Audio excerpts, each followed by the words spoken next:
Well, hello, race fans. Mr. Pace, thanks for stopping by. We've got a meeting coming up here shortly. Want to go over the results of the Survey Monkey. I didn't post them for a reason, and the reason was you can't say things in a survey that I have to post because then I can't post them. So using certain language is just not acceptable, and I wanted to post this, so I'm just going to make it easy. Okay?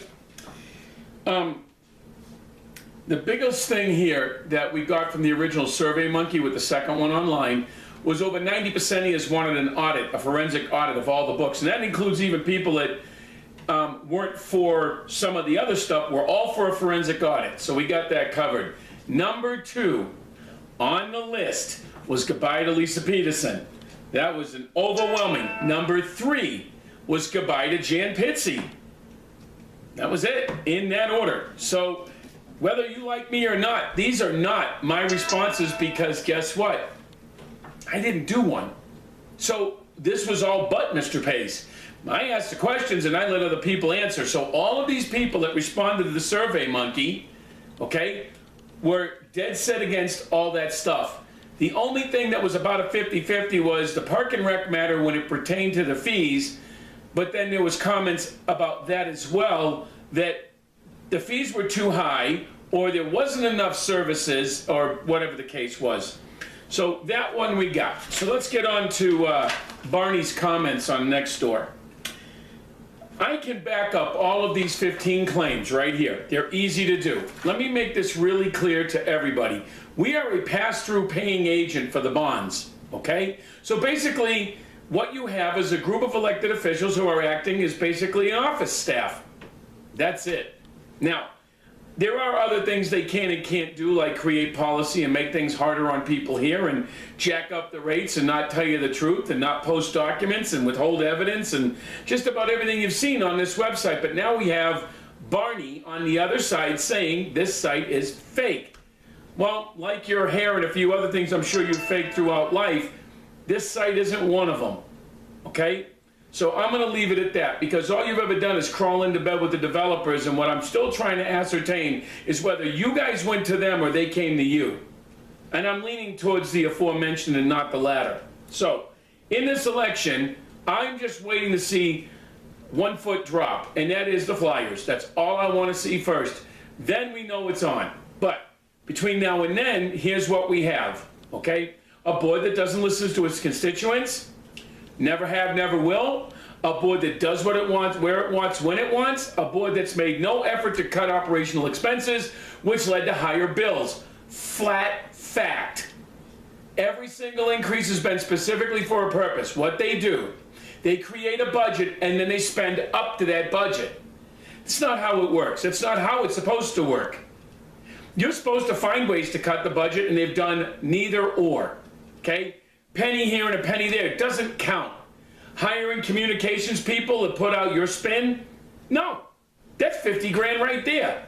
Park and Rec, here's what I can tell you based on what I've read in the financials. I can cut that cost by 33%. No joke. And I can cut a few other things here too, like the expenses for the lawyers. I could break that cost down by at least 65%. Engineers or engineering, another 60 to 70%. Why don't you ask me how? As far as changing the stuff about paying for the Park and Rec, we didn't incur the debt. The board, acting as agents for the district, did. So that's why we said, if you don't find a way to cut the cost of operations, you're not going to fix the problem. They basically told me to take a flying leap. Well, now they're at a point where people are not happy with what they're paying for the services they're receiving and just don't want to do it anymore. And I, for one, are one of them. Especially when you put out a contract that says their children have no legal rights if you almost kill them or they get injured or anything else like that. Yeah, that's kind of a problem for me. The parents that did sign those documents, I understand why you did, but maybe you should have thought about the safety of your children, because I would have. That's why I didn't sign it. I know my thinking's kind of weird, huh? I'm really about the safety issue. That's why I wouldn't do it. I won't sign away someone's legal rights. I wouldn't expect you to if I was on that board. Oh, and by the way, why don't you ask the lawyers at the meeting or whenever you have a chance to, and the board, about the governmental immunity they have and the Governmental Immunities Act. While you're at it, why don't you talk to them about the 1992 Voter Rights Act? That one's going to be a big one and soon to be coming to a court near you, which is going to cost this district well into the six figures. Also, I am now in the process of looking at and discussing the situation over having Mrs. Goodwin removed as the DEO and having the county replaced, or having the county put in place of her. I have that right, okay? Just one of those things. 2, or 3, or 4, or 5. Mr. Elder, with all due respect, as far as the thing that was concerned, I did speak about you today at the county commission. You are a thumbs up guy. So let me make this clear. I meant to say with all due respect to the other guy. Actually, none. Actually, there's no respect there. But we have a new sheriff in town, and he's a good guy. Straight up. Okay? So whatever wool you try to pull over his eyes isn't going to go the same way as it did with, well, you know who. Okay? Because this one's not in your pocket. And you can't go have a 2 or 3 hour meeting with him in his office to sit on somebody. Right? That won't work. And this guy's got jokes, a sense of humor. He's a good person, as far as I'm concerned. He went out of his way to say hi to me and joke with me and do all those things that the other one wouldn't. So how did he earn my vote? All he had to do was say, hi, Mr. Pace, and shake my hand. I'll take that. I mean, that's 1,000% better than the last one. And well, we all know about the last one and what he did and what he caused. Okay, so let's get into some other issues. Okay? This election is about what I can and can't do already, and I will tell you this. You don't know until you try. Now, the statements made on Nextdoor are, it's going to cost a whole lot more money, and they're going to have to raise the fees here and there to offset the park and rec. Well, whose fault is that? The board's. Whose fault is it we owe all this money and you keep spending like drunken sailors on a Friday night? The board's. And who else is it that they're trying to blame for all of these things? Really? I never had a vote. We had 4-1 supermajority. Even if I was to get on the board, I would only be 1 vote. It would always be 4-1, even if I did disagree. If I could get one more person to go with me, it'd still be 3-2. And guess who changed that? That's right. Your husband, Killett, and Porter. Okay? We're going to fix the problem. Firing Jan, that's a no-brainer. Getting rid of the mouthpiece, another no-brainer. And firing employees who don't follow the law, that should have already been done. That just shows what level of corruption we got. No more. We need to give this place back to the people who are paying for it.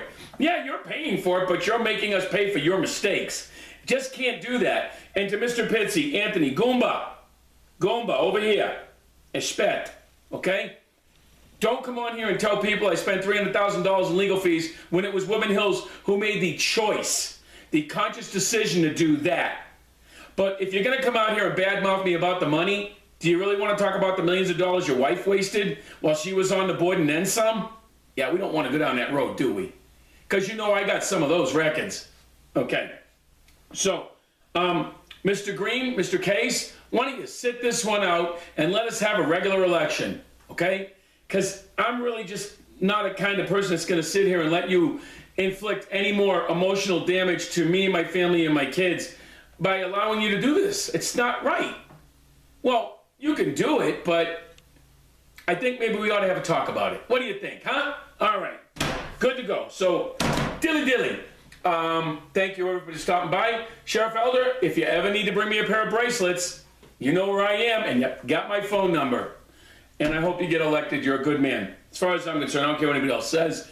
That's my opinion. I haven't met the other person. Doesn't mean they're not. Just my opinion. If you ever need help weeding out the Makita era people, give me a call. I'll do it for free. Talk to you later, sir. Bye, guys.